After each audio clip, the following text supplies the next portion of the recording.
Eu já gravei algumas coisas aqui falando sobre a marca da besta em Apocalipse 13 e eu gostaria que você fosse até a descrição do vídeo, aqui deste vídeo, e visse tais comentários.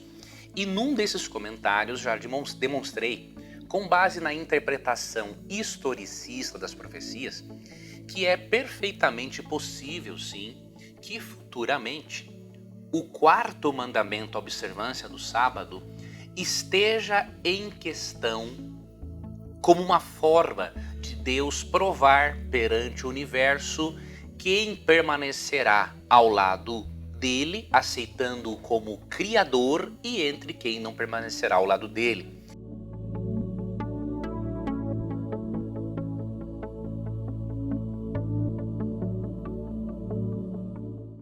Eu mencionei que isso será um evento futuro, Apocalipse 13 é um evento para o futuro.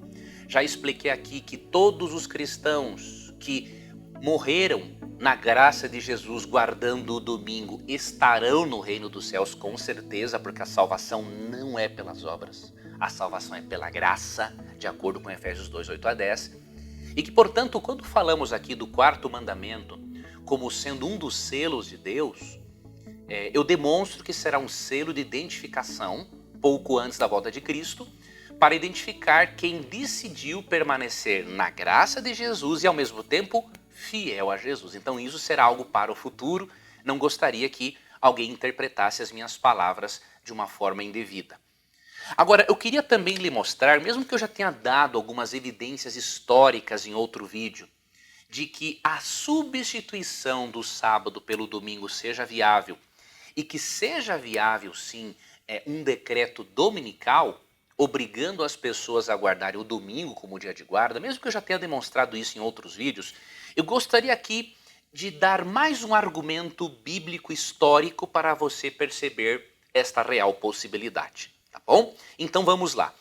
Na história na história bíblica, na história da humanidade, nós vemos que um aspecto importante na luta entre o bem e o mal é a fidelidade e o amor a Deus. Então, fidelidade e amor a Deus são, na verdade, aspectos muito importantes na luta entre o bem e o mal.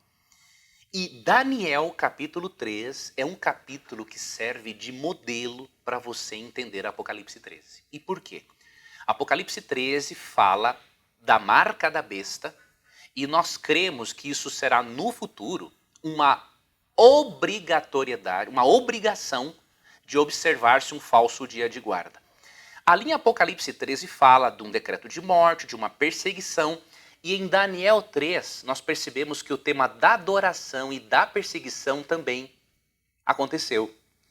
Então, se você, por exemplo, ler Daniel 13 e Apocalipse 13, comparando os dois capítulos, você vai perceber uma coisa em comum. Fala-se muito em adoração, imagem, prostrar-se, ou seja, a adoração faz parte, é o tema central do conflito entre o bem e o mal no capítulo 13 de Daniel, e a adoração é o tema central do conflito entre o bem e o mal em Apocalipse 13. Então você tem que unir esses dois capítulos para você entender melhor como será a perseguição que ocorrerá pouco antes da volta de Jesus Cristo. Não sabemos a data disso, mas sabemos que isso vai existir. Interessante que em ambos os capítulos, tanto em Daniel 3 e em Apocalipse 13, fidelidade e amor a Deus estão em jogo. E como? Isso é expresso pela obediência. Mesmo que a nossa obediência seja imperfeita, Deus requer de nós a obediência mesmo imperfeita, porque a graça dele vai nos transformando. Aconteceu algo de muito interessante em Daniel 3 e que vai acontecer também em Apocalipse 13. Em Daniel 3, Sadraque, Mesaque e Abednego, os três amigos de Daniel que estavam lá no Império Babilônico, eles foram obrigados a adorar uma estátua de ouro que Nabucodonosor mandou construir. Nabucodonosor foi rebelde, a princípio, à visão que Deus deu em Daniel 2. Em Daniel 2, Deus garantiu para Nabucodonosor que depois do reino dele, outros reinos viriam. E Nabucodonosor, no seu orgulho, na sua arrogância, ao invés de aceitar isso, construiu toda uma estátua de ouro para dar a entender o seguinte: não, o meu reino vai ser eterno, meu reino não vai ser substituído por nenhum outro. E foi dado um decreto, olha a palavra, decreto, para que todos aqueles que não se ajoelhassem e não adorassem a imagem de ouro fossem mortos, jogados numa fornalha ardente. Obviamente, Sadraque, Mesaque e Abednego não aceitaram isso, porque se eles o fizessem, eles estariam transgredindo o primeiro e o segundo mandamento do Decálogo. O primeiro mandamento diz: não terás outros deuses diante de mim, e o segundo mandamento: não farás para ti imagem de escultura. Então eles estariam transgredindo diretamente os 2 primeiros mandamentos da lei. E se você leu a história, você sabe que eles preferiram ser jogados na fornalha de fogo ardente, ao invés de transgredirem os 2 primeiros mandamentos. Deus fez o milagre, eles não foram queimados, e a partir dali Nabucodonosor teve uma experiência muito forte, tanto que no capítulo 4 de Daniel nós já vemos até a conversão de Nabucodonosor uns bons anos depois. Então veja, se foi possível na história bíblica os filhos de Deus serem perseguidos pela obediência aos 2 primeiros mandamentos, será que é impossível que pouco antes da volta de Cristo os filhos de Deus sejam perseguidos por causa de um outro mandamento da lei de Deus? Não é impossível. A história bíblica nos mostra que Sadraque, Mesaque e Abednego foram perseguidos por não quererem transgredirem os 2 primeiros mandamentos.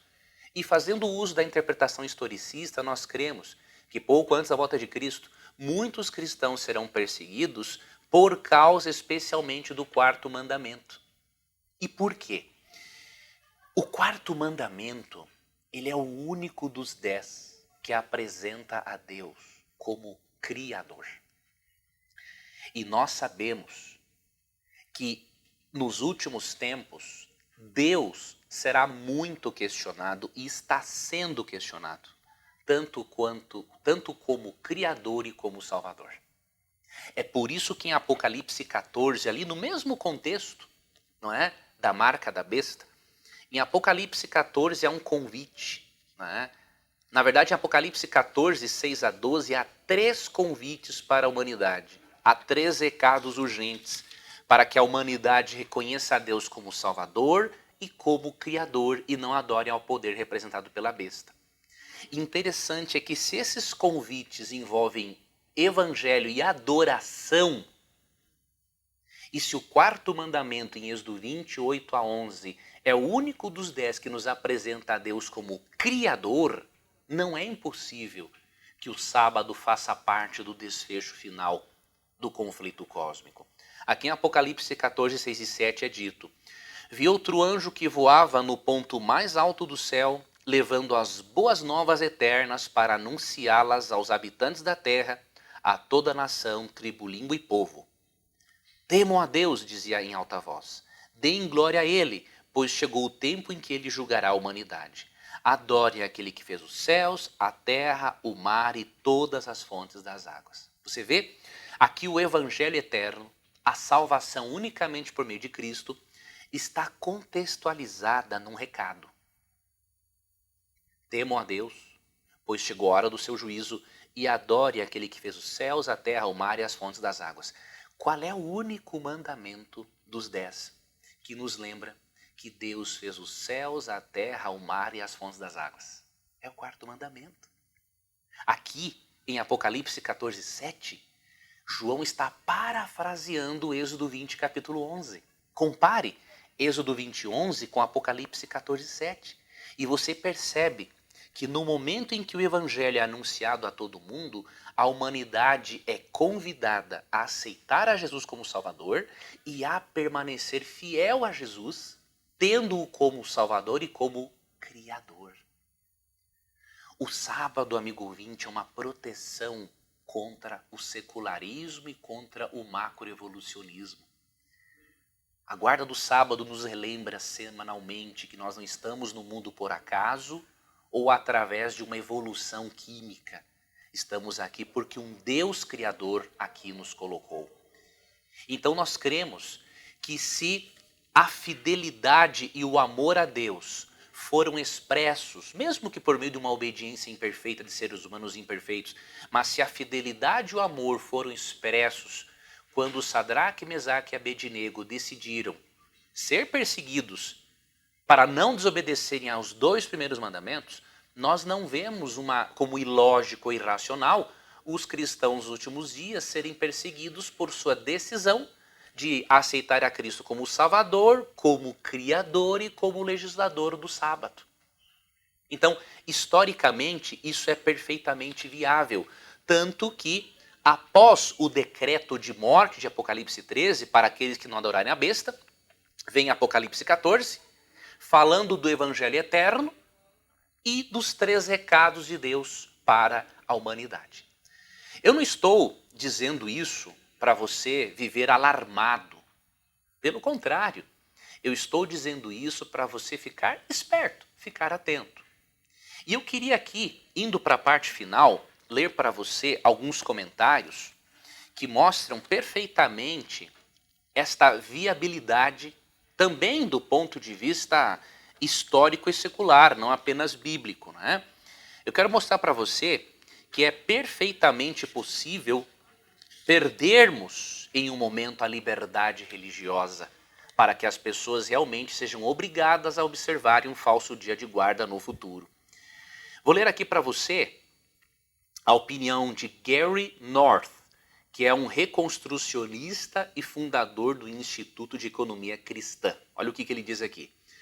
Sejamos francos, precisamos usar a doutrina da liberdade religiosa para obter independência para as escolas cristãs até que treinemos uma geração de pessoas que saibam que não há neutralidade religiosa, nem lei neutra, nem educação neutra, nem governo civil neutro. Então elas se ocuparão em construir uma ordem social, política e religiosa baseada na Bíblia, que finalmente negue a liberdade religiosa aos inimigos de Deus. Veja, há pessoas do meio religioso contra a liberdade religiosa. Randall Terry, fundador da Operação Resgate e candidato republicano ao Senado pelo estado da Flórida, disse em 2006 o seguinte: simplesmente quero que vocês deixem uma onda de intolerância passar por vocês. Quero que vocês deixem uma onda de ódio passar por vocês. Sim, o ódio é bom. Nosso alvo é uma nação cristã. Temos um dever bíblico. Somos chamados por Deus para conquistar esse país. Não desejamos um tempo igual para todos. Não desejamos o pluralismo. Você percebe? Líderes protestantes são contra a liberdade religiosa. Então, o que isso impede que um dia os Estados Unidos da América deixe de lado a sua Constituição e se una à Roma papal para estabelecer um dia de guarda que não é bíblico? Nada impede. E como bem disse também Roland Higustead, ele falou o seguinte: a perseguição não vem de pessoas más tentando tornar outras pessoas más. Vem de pessoas boas tentando tornar outras pessoas boas. Então, isso é perfeitamente possível. Eu tirei essas citações, e tem muitas outras, da página 255 e 256 deste livro aqui, ó, Apocalipse 13. Leis dominicais, boicotes econômicos, decretos de morte e perseguição religiosa. Isso pode realmente acontecer? De Mervyn Moore. Eu recomendo este livro para você, viu? Aqui você tem a base bíblica, histórica, teológica, para esta interpretação historicista que eu apresentei neste vídeo e em outros vídeos. Aqui na descrição eu vou deixar para você o link do site da Casa Publicadora Brasileira, onde você poderá adquirir este livro. Que Papai do Céu continue guiando a você na sua vida cristã. E eu queria finalizar lembrando de um outro texto. Jesus um dia disse que no fim dos tempos, você e eu deveríamos enfrentar uma perseguição por causa da nossa fé. Aqui em Mateus 24:9, ele disse o seguinte: então vocês serão presos, perseguidos e mortos. Por minha causa serão odiados em todo o mundo. É mais do que natural. Porque se Cristo vai contra as maldades do mundo, é óbvio que os poderes das trevas se voltarão contra aqueles que, assim como Cristo, são contra as maldades do mundo. Não gravei isso para você ficar alarmado, né? Na verdade, o cristão não deve viver alarmado e nem fazer alarme. Enquanto as coisas se encaminham para o desfecho final, o que você e eu devemos fazer? Devemos simplesmente seguir o conselho de Miqueias, capítulo 6, verso 8. Esse texto não diz que é para nós vivermos alarmados e vivermos alarmando as pessoas. Miqueias 6,8 tem um outro convite para nós. Enquanto aguardamos o desfecho final do conflito cósmico, devemos seguir Miqueias 6,8. Vou ler aqui na nova versão transformadora que diz: ó povo, o Senhor já lhe declarou o que é bom e o que ele requer de você, que pratique a justiça, ame a misericórdia e ande humildemente com seu Deus. É desta forma que você deve viver. Não alarmado e não alarmando os outros, mas pregando o evangelho, avisando e praticando a justiça, amando a misericórdia e andando humildemente com o seu Deus.